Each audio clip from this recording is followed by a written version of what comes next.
The wind blew gently over the fields of New Veritas. Mara Holt stood at the edge of the greenhouse dome, her fingers pressed against the cool glass. Outside, the sky was purple and streaked with clouds that shimmered like oil. It was beautiful, but today it felt empty. She missed her sister. Kara had been her best friend, her teammate and her only family on this distant colony. They had come to Veritas together, full of dreams and plans. They worked on solar panels, built irrigation systems, and even planted fruit trees in the dusty soil. But a few months ago, everything changed. Kara was offered a spot on a science mission to a different world, a research station far across the stars. She had cried the day she left. Mara smiled and told her to go, that she'd be fine. But the moment the ship disappeared into the clouds, Mara felt like a part of her heart had been pulled away. At first, they sent messages every few days. Simple. Updates, jokes, memories. But then Kara got busy. The research station had no live connection, only delayed transmissions. No, it had been weeks since Mara heard anything. Every time she checked the comms console, it was empty. Mara stared at the sky and whispered, "Do you think of me, too?" She walked back to her small cabin. Everything inside was quiet. Too quiet. She sat on the edge of her bed and looked at the little wooden box on the table. Inside were small pieces of her past with Kara dried flower they found together, a photo from Earth, and a small bracelet Kara had made from old wire. Mara held the bracelet gently. "I should send a message," she said aloud. But what would she say? She didn't want to sound needy or sad. She didn't want Kara to feel guilty for leaving. Still, the silence hurt. She stood and walked outside again. She looked around at the other colonists. Everyone was busy. People were building, planting, learning.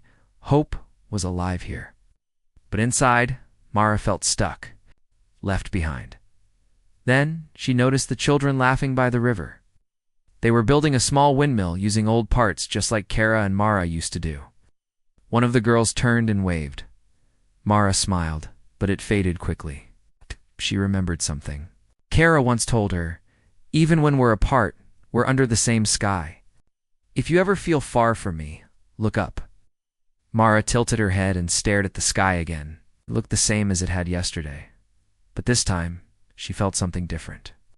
A quiet voice inside her whispered, "You're not alone." That night, Mara sat by the old terminal in the greenhouse. She brushed dust off the console and powered it up. Screen blinked. She began typing, 2. Kara Holt.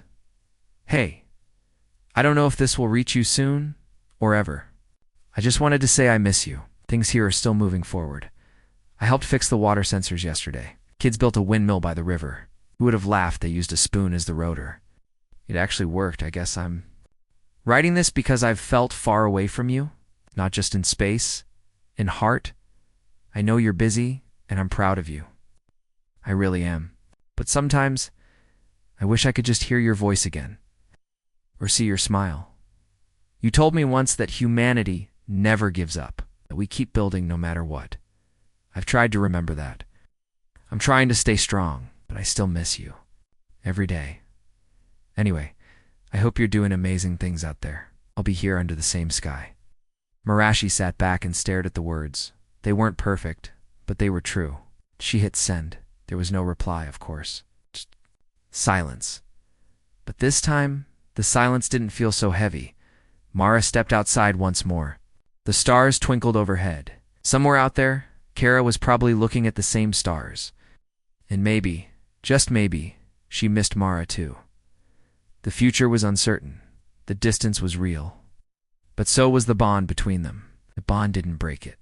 Stretched quietly across the galaxy, Mara smiled. She didn't have all the answers, but she had hope. And for humanity, hope was always the beginning. Kellen stood beside the giant mining drill, watching it lower into the red soil of planet. Halvex 3 dust swirled around him, clinging to his boots and gloves. The sun was bright, here hot and sharp, like everything else on this planet. But Kellen didn't feel the heat. He felt cold inside. It had been for months since Aaron left. They had worked together on Earth's colony outpost, side by side every day. Aaron had always been cheerful, always had a story to tell, always reminded Kellen to drink water or take a break. And then one day, Aaron got chosen to join the shipbuilding project on a distant moon. "All right," Aaron had said, smiling as always. "I'll tell you everything," but Aaron hadn't written. Not even once. Kellen had checked the inbox every morning and every night. Nothing. He told himself it was fine. Aaron was probably just busy, or maybe the network there was slow, or maybe Aaron had simply moved on. That thought hurt the most. The other miners around Kellen laughed and talked while they worked, but Kellen mostly stayed quiet. He finished his tasks, then walked alone to his cabin every night. The days felt long. The nights felt longer. One evening, he sat on the rocky hill behind the mining site. From there, he could see the stars begin to appear. He stared at them, wondering if one of those tiny lights was Aaron's new home. Was Aaron watching the stars too, or had they forgotten him completely? He picked up a small stone and turned it. Over in his hand, he thought about the last time Aaron made him laugh.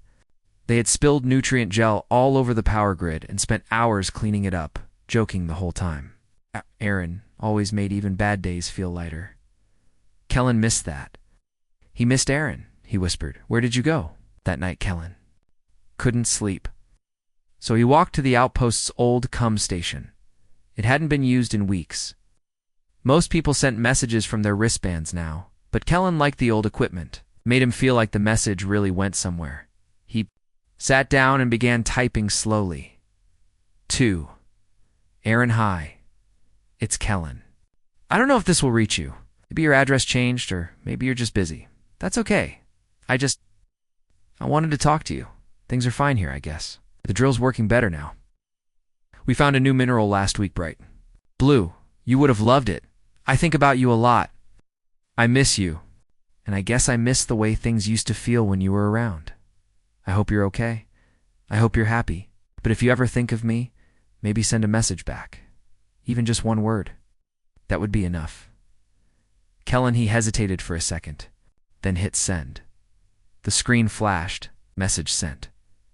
He stared at the screen for a while, hoping something would happen. But it stayed quiet. Still, something inside Kellen felt a little warmer. Over the next few days, he worked harder.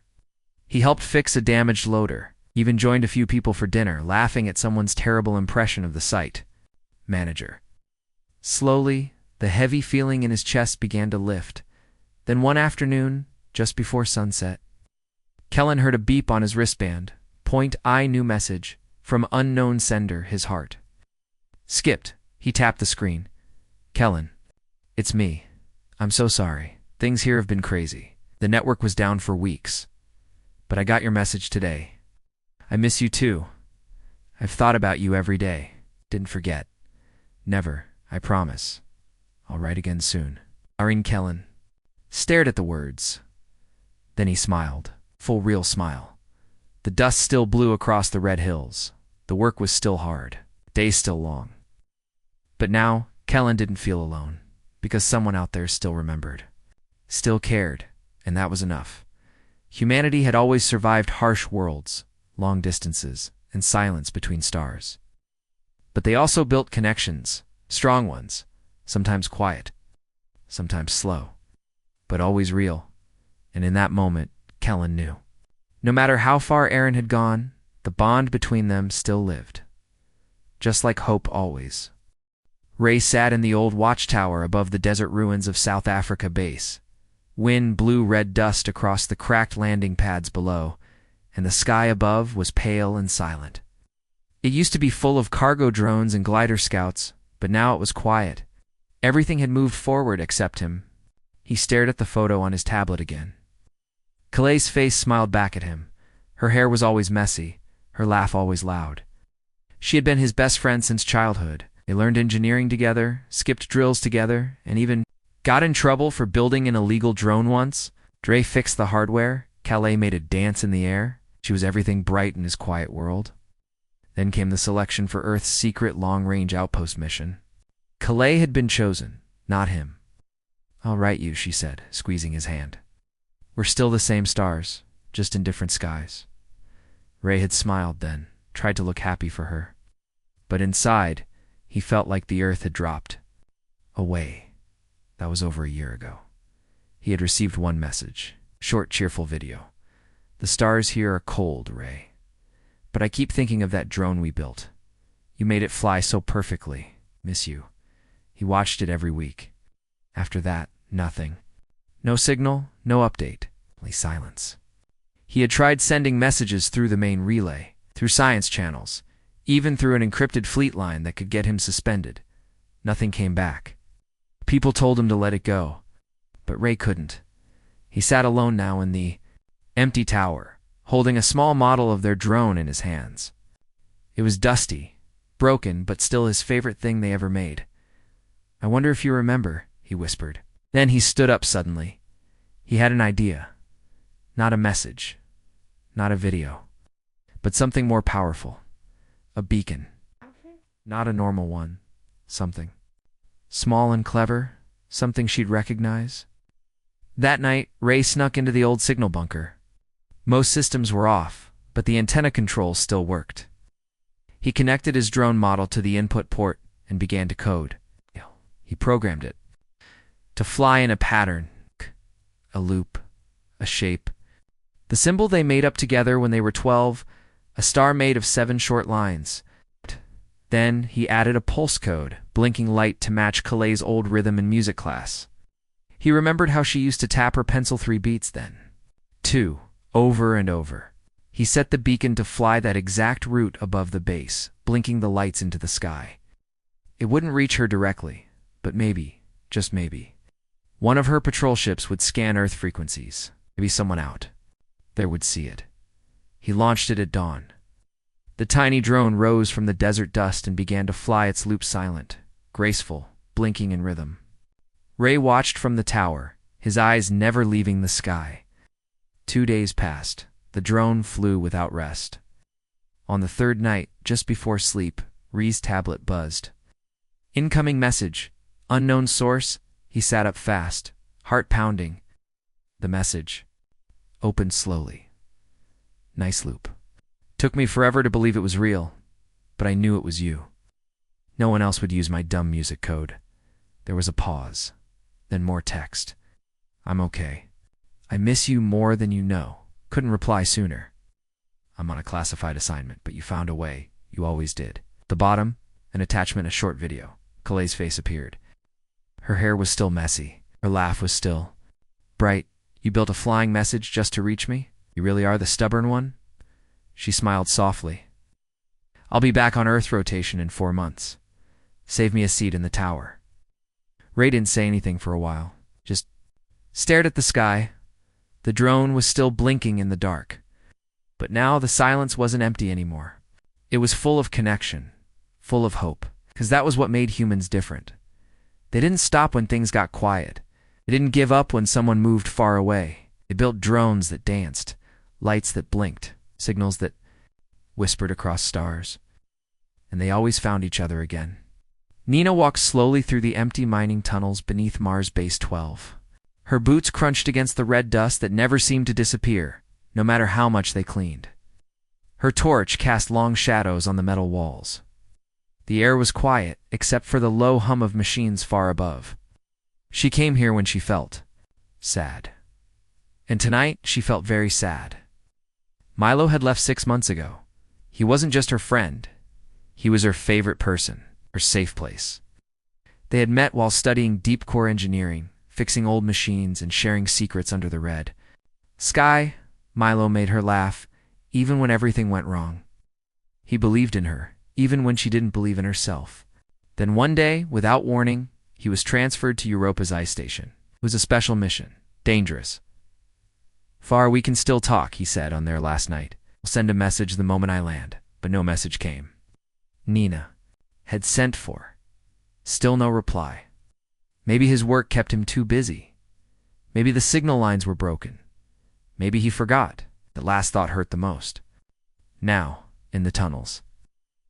Nina stopped at their favorite spot-a-wide chamber where the old miners carved their names into the wall. Her name was there. His too. She ran her fingers over the words. Milo plus Nina equals stars, She sat down and sighed.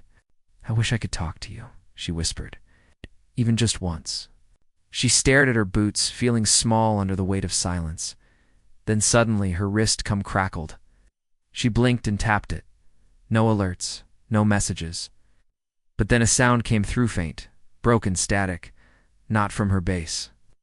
It wasn't official. It repeated twice, then cut off. Her heart beat faster. It had sounded like a voice. Nina ran back to the main room, her boots echoing in the halls. She sat at the console and started scanning through the back channels. Most were full of noise or coded traffic, but one channel was strange. A soft signal, looping. She cleaned the static, adjusted the frequency. Then she heard it, a voice. Faint but clear. Nina, if you're still there, I miss Mars dust. I miss your jokes. I hope you didn't forget me. It was Milo. Nina covered her mouth, her eyes wide. He had found a way. She played the message again. It was short. Sent from a small backup transmitter, probably through a satellite chain. He couldn't send much, but he had tried, and that meant everything. She quickly opened a reply window and recorded a message of her own. Milo, I never stopped waiting. The tunnels still feel empty without you. I go to our spot every week. I miss your bad coffee and your worst singing. Please write again, even just a few words. She sent it, then she waited. But 10 minutes passed, then 20. Just as she started to lose hope, the console blinked. New signal received. She played it with shaking hands. Milo's voice filled the room again, warmer, clearer. Nina, you answered. I'm smiling like an idiot in the snow. It's cold here. But hearing you feels like sunlight. I'll keep sending messages whenever I can. You kept me sane. She laughed, wiping tears away. He hadn't forgotten. He missed her too. That night, she returned to the tunnel. She brought a small tool and added new words under their names. Still together? Still reaching? The dust was still red, the air still quiet. But now the silence was different. It was full of hope, because that's what humans did. They reached across distance, across silence, across cold space. They didn't give up when someone they loved moved far away. They listened, they waited, they built. Bridges from nothing but light and memory. They always found each other again. Kira leaned against the side of the old communications tower on Ceres Station, watching a small asteroid float by in the distance. She used to love this job, repairing transmitters, running signal scans, helping people from faraway colonies stay in touch. But lately, every message she fixed reminded her of one person who didn't reply anymore. Leo. He had been her best friend since training days on Earth. They were always together studying, joking, dreaming, he used to say, when we're old. And wrinkled, we'll be arguing about signal strength on Mars. Then he got selected for the long-range exploration fleet.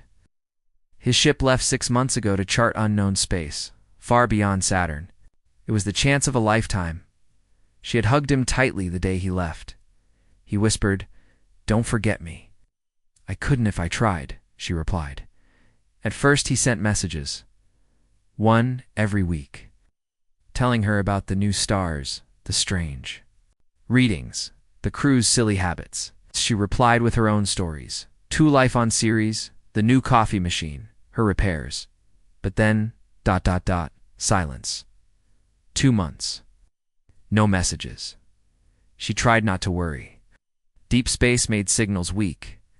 Time delays were normal, but the silence still hurt each day. She checked the logs. Nothing.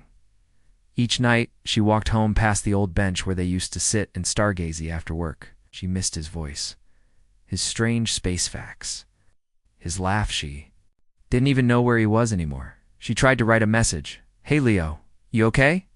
She deleted it. Then tried again, still waiting to hear that dumb joke you promised. Delete. Finally, she sent only, "Miss you." The message floated out into the stars, carried by hope. Weeks passed. No reply. One afternoon, she sat on the top deck of the tower, letting her legs dangle over the edge. Below, supply drones buzzed through the air. Above, the sky was full of stars. Kira closed her eyes and whispered, "You said I'd always hear from you." Maybe he was gone. Maybe he forgot. Or maybe... She stood up. If there was one thing humans were good at, it was finding a way even when the world said it wasn't possible. Hope didn't wait. Hope built. So she went back to work. She pulled out the old long-range dish transmitter from storage. It was dusty and broken, meant for decommission. But Kira was a fixer, and Leo had helped her fix worse. She worked for days soldering circuits, replacing parts, fine-tuning frequencies. She added signal boosters from her own gear, even adjusted the power draw to push the signal farther than anyone on Ceres ever tried. She named the project Heartbeat. On the 7th day, she connected her small console and began sending. Not just words, but music, their favorite playlist. Audio clips of them laughing, short videos of her working and waving. Her voice sang, "Still here, still thinking of. You still waiting?" And she waited and waited. 5 days passed. Nothing. On the 6th night, just before midnight, the console beeped. Incoming message. She opened it quickly. The video was low quality, but the face was clear. Leo, hair messier than usual. Eyes tired but shining. His voice crackled through. "You found me," he smiled. "Systems crashed 2 months ago. Barely had life support. But today, your signal reached us.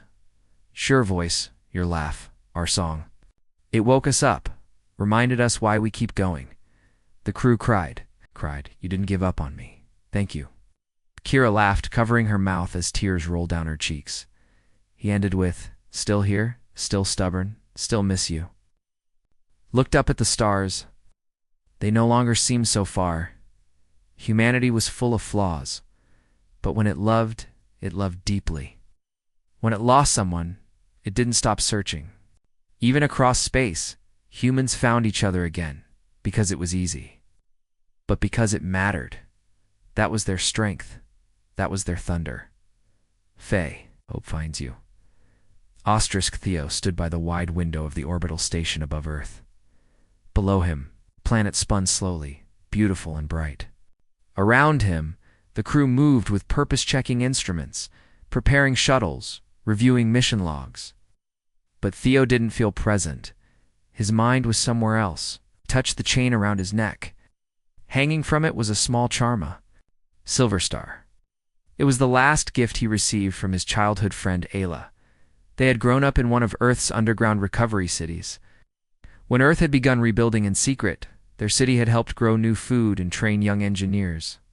Theo and Alla had worked together every day fixing broken tools. Drawing ship designs and whispering dreams of joining the stars, Alla had always been braver. She signed up early for the Earth fleet and was chosen to join a secret training program on a deep space cruiser. Theo hadn't gotten in. He didn't say goodbye properly, just smiled and nodded, even though his heart was breaking. She had left 3 years ago. They sent messages back and forth. Allah's voice filled with excitement, stories about ship tests and strange lights seen near Jupiter. Theo shared updates about his work slow, quiet, but important. But then, without warning, the messages stopped. Theo had tried to reach her through every secure channel. Nothing ever came back. He worried something had happened. Or maybe she had moved on. He missed her every day. Her laughter, her sharp mind. The way she always encouraged him when he doubted himself.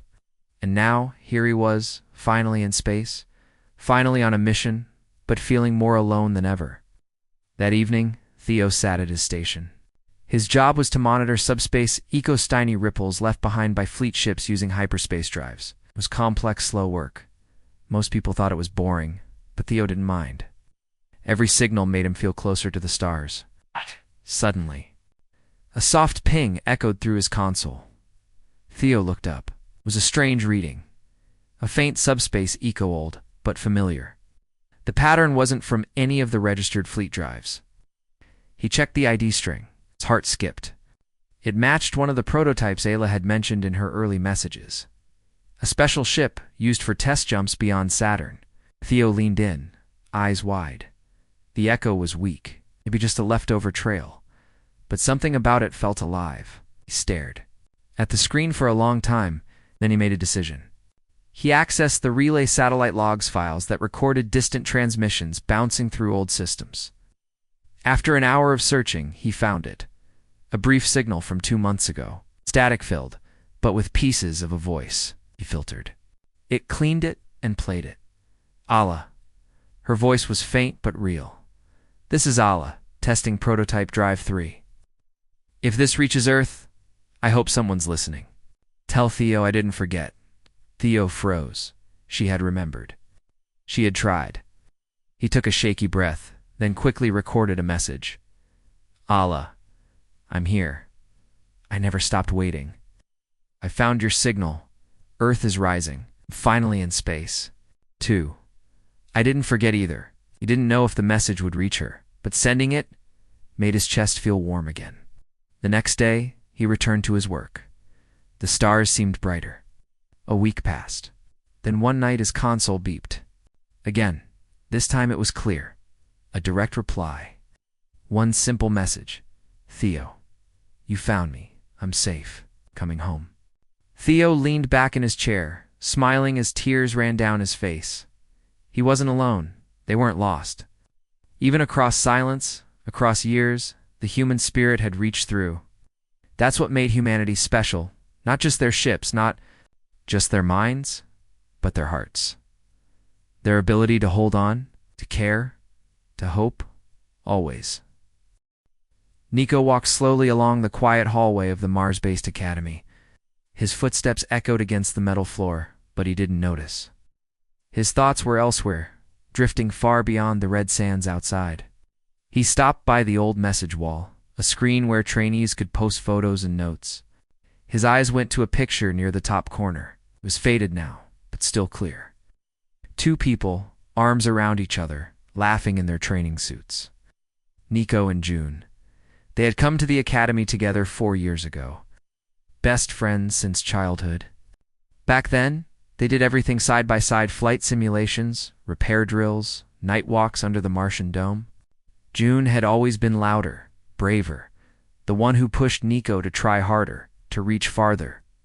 She used to say, "We'll make the stars feel small, Nico." But 2 years ago, June was selected for an advanced deep space scouting program. It was a secret mission, and only the best got in.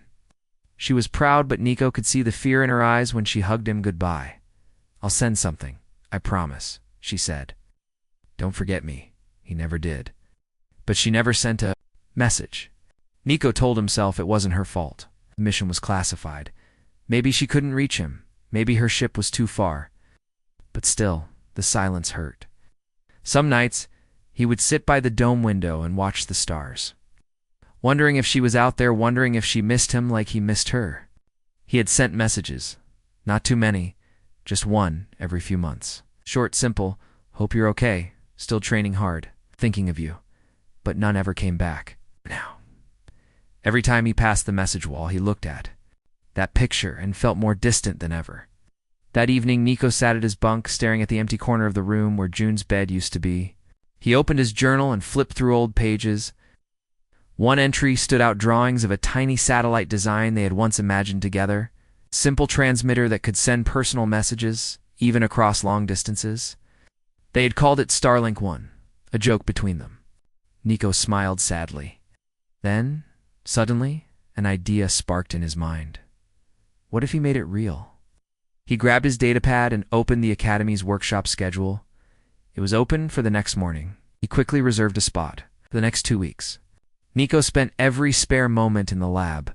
He used scrap parts, basic relays, and one experimental chip he borrowed with permission. Slowly, piece by piece, Starlink 1 came to life. It wasn't powerful, but it was clever. It used bouncing signals, secret codes, and backup frequencies. It could reach beyond normal fleet range if the other side was listening. Nico recorded a message. "Hi, June. I hope this works. Hope you hear this. I miss you. A lot has changed here. I'm still the same. I still remember that time we laughed so hard in the zero-gravity room that we floated into a vent. I still remember your voice when you said the stars would feel small. They haven't, June. Not yet. Not without you. He launched the small satellite the next morning. It floated away from the dome, carrying his words into the quiet sky. Days passed, no signal. Nico didn't say anything to anyone. He kept training, kept walking the halls, kept looking at that same picture. Then late one night his communicator blinked. Incoming transmission, unverified source. His heart jumped. He tapped the screen. It was a video. Wait. June appeared. Face a little older, eyes tired but smiling wide. "Nico," she said softly, "I don't even know how to begin. I got your message. I got it. I couldn't believe it. I thought I was alone out here. Thought everyone had moved on, but you didn't." She paused, voice trembling. "I'm okay.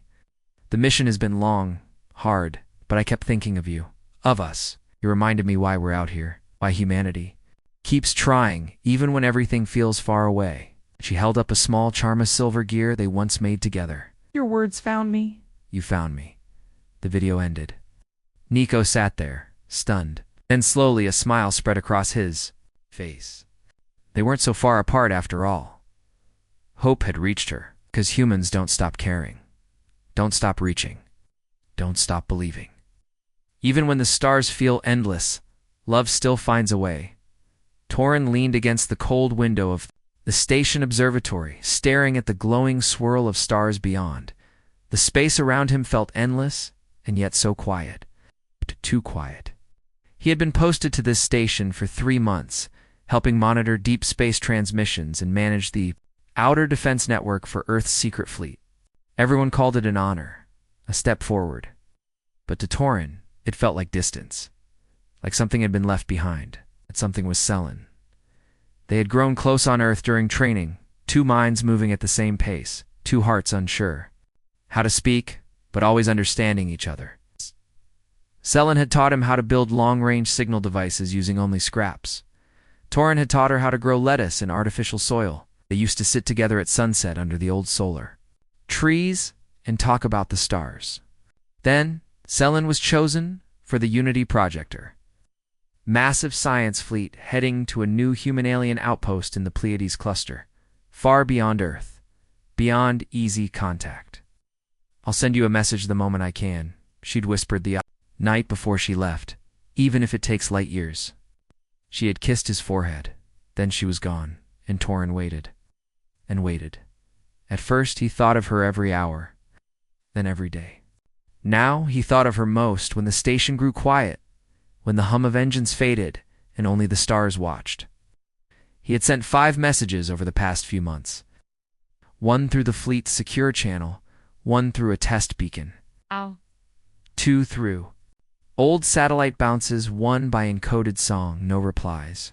Maybe she never got them. Maybe she had moved on. His heart hadn't. Torin sat at his small desk and opened the file again, a drawing Selen made before leaving. It was a messy sketch of 2 figures holding hands, floating in space, linked by a thread of light. She had written underneath, "Even light years can't stop hearts from reaching." He closed his eyes and breathed deeply. There had to be a way. That evening, Torin asked the station AI for access to old slow-time transmissions, recorded and stored in case they ever aligned with alien carrier waves. It was a long shot, but he had nothing to lose. He scanned message after message. Most were too old, broken, or from faraway systems. Some were alien trade notes. Some were test echoes from Mars. Then he saw it. A signal tagged faintly with Earth's human structure. Recent, he opened it. At first it was garbled, full of static, but beneath the noise, a sound began to rise. A soft humming. A tune only 2 people would know. At! Torin's breath caught. It was the song they made up during training, a silly melody about growing lettuce on a spaceship. A tune no one else would ever sing. He quickly filtered the noise. Words began to form under the hum. "If this finds you, I'm safe. I think of you each time I see the stars bend. I miss you." Selen Torin let out a soft laugh, full of emotion. His hands trembled as he clutched the desk. She was alive. She had remembered. Even across a galaxy, she had reached back. He didn't even wait. He opened the reply console and started typing. "Selen, I heard you. I've never stopped waiting. I still grow lettuce the way you taught me. I look for you in every star path. One day, we'll stand together on real soil again. Promise. Then he added something new, a tiny recording of his voice humming their silly tune.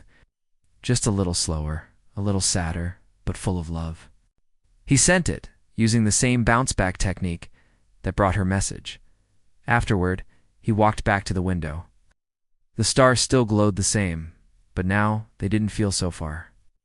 He smiled because he knew somewhere across millions of miles someone smiled too. Someone remembered. Someone reached back. This was the strength of humanity, not in their ships or their codes or their engines, but in their hearts. Hearts that waited, that hoped, that believed no distance was. Two great hearts that sent light into the dark and waited for the spark to return. And it always did. Eventually. Always.